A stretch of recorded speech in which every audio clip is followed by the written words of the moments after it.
иргэн цог бадрахын Батболдоос ирүүлсэн өргөдөлт 100,000 хүн гар үсэг дэмжиж нэгдсэн энэ асуудалд бол яг Зулбар гишүүнтэй адилхан санал нэгтэй.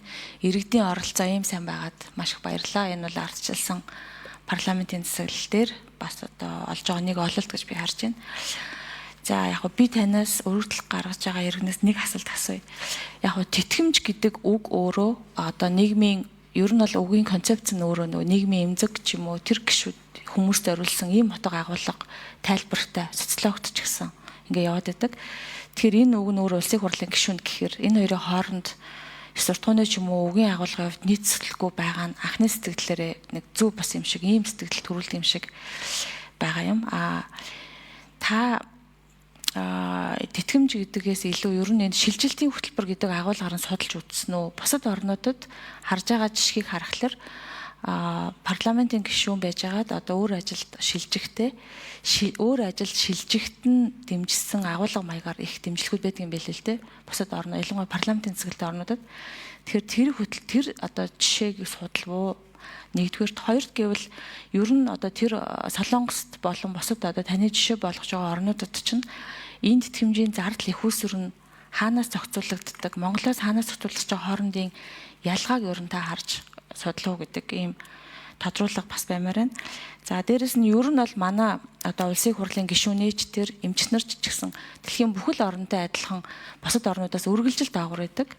Дэлхийн эмч, дэлхийн бусад орнууд байдаг багш нарын цалин, эмчтрийн цалин харьцуулшгүй даавар байгаатай адилхан их хурлын гишүүдээр ч гэсэн ингээд адилхан л ийм одоо байлаа. Энд чинь манай улсын байгаа байдал байгаа. Тэгэхээр харьцуулж байгаа орнуудынхаа парламентын гишүүдийн одоо хангамжууд те манад ер нь байгаатай ямар харьцуулалт нийгмийн хамгаалал нь ямар байдгийг гэдгийг та харьцуулж ер нь гаргаж ирсэн үү гэсэн юм гурван асуулт байна.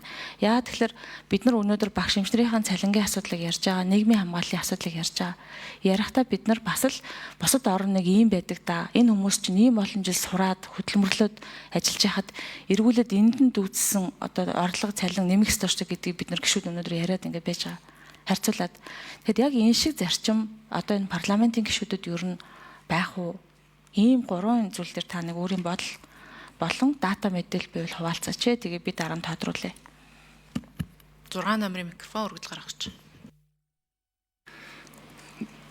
За бүгд найрамдах Солонгос улсын энэ аливаа нийгмийн даатгалын тогтолцоо бол манайхаас шал өөр. За ансамблийн гишүүд бол цалингаасаа биш хин ямар даатгалд тэр байтга өгснийхаа дараа оршуулгын даатгалд хүртэл өөрийн цалингаасаа тодорхой хувийг сайн дураараа даатгалж явдаг. За Солонгос улсын ансамблийн гишүүд бол ажилгүйдлийн даатгал гэж 90 иргэд одоо даатгагддаг. Даатгалын сандаа өөрөө хэдэн төгрөгөөр ажилгүй бол хэдэн төгрөг тэтгэмж авахын гэдгээрээ төлөвлөж тооцоогоо хийж даатгалаа төлцгөөдөг юм билээ. Тэгэхээр миний өргөдөл гаргах анх санаа бол ерөөсөө энэ бид үндсэн хуульд захирагддаг арчилсан тогтолцоот нийгэмд амьдарч байгаа иргэд энэ дээр үлгэр жишээ болж түүчэлэх ёстой эрхэм гишүүд та бүгд байгаа. Тэгэхээр үндсэн хуульд нийцэж гарч байгаа органик хууль, нийгмийн даатгалын сангаас тэтгэмж олох тухай хууль болон улсын хурлын тухай хууль хоёр чинь яг адилхан хүчин чадалтай хоёр бол байхгүй юу? Нийгмийн харилцааг зохицуулж байгаа адилхан хүчин одоо зохицуулах шин чанарынхаа хувьд өөр боловч үйлчлэх цар хорооны хувьд Монгол улсын нийт иргэн одоо дагаж мөрдөх ёстой юм органик хууль байд. Гэтэл энэ хоёр хуулийг харьцуулаад үзэхээр жирийн иргэндээ бага байдлаар ажилгүйдлийн тэтгэмж гэж тодорхойлж хуульчилж өгчхөөд 10 сарын дараа өөрсдөө гаргасан хуулийн дээр болохоор бүтэн авна гэдэг нь энэ нь өөрөө нөгөө үндсэн хууль захирах ёстой гэсэн зарчим хүнийг эрхэлсэн ажил албан тушаалаар нь ялгарлан гадуургаж үйл болно гэсэн энэ зарчимтай харшилж байгаа. Цаашлаад энэ үндсэн хуулийн маргаанчиж болохоор за бүр цаашлбал тийм ээ өөрсдийн эрх мэдэл албан тушаалаа одоо уруулаа ашиглаж өөрсдөө давуу эрх бий болгож байгаа ийм асуудал яригдана. За баярлалаа. Саранчлан гишүүн тодруулъя. Тийм би нөгөө тодруулах гээд асуугаад байгаа саяны 2 3 асуултандаа л асуумаар байна л да. Бусад орнуудын ялгаатай.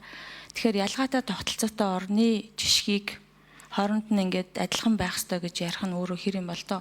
Би энэ тэтгэмж авах гээд ингээд дагаадаа биш хэвгүй. Таны гаргаж байгаа санал дээр өөр ямар альтернатив шийдэл байж болох вэ гэдгийг өнцгөөс харсан уу гэж асуудаг.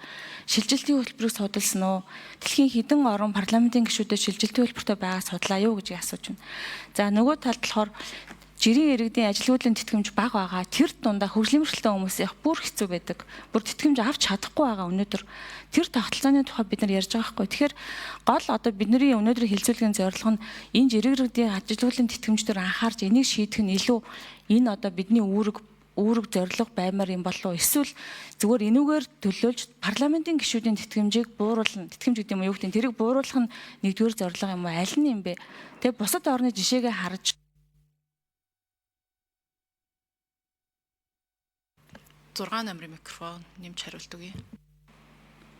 За мэдээж ажлын хэсэг байгууллагада хууль санаачлах гишүүн энэ төр бас тодорхой болоод ирвэл энэ тал дээр хамтарч судалгааны ажил дээр оролцох боломжтой. Миний хувьд болохоор сая хэллээ 2 хуулийн заалт адил хүчин чадалтай 2 хуулийн заалт зөрчилдөд байгаа, үндсэн хууль зөрчилдөд байгаа гэж ойлгож байна. Энэ тэтгэмжийн шилжилт тэгэхээр энэ тэтгэмж гэдэг зүйлээ өөрсдөө ямар нэгэн байдлаар дахин сонгогдохгүй бол тийм одоо юу гэдэг юм те мэ бүрэн эрхийн баталгаа гэдэг чинь 4 жилдээ хариалагдана. Гэтэл бүрэн эрхийн хугацаа дуусны дараах баталгаа гэж авах гээд байгаа бол өөр байдлаар та бүхэн оруулж өгөх ёстой.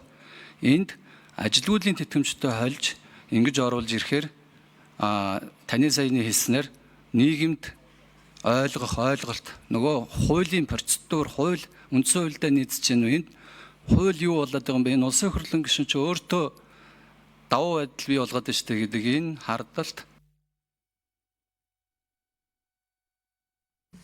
За гişүүлд асуулт асууж дуслаа. Яг уу энд бас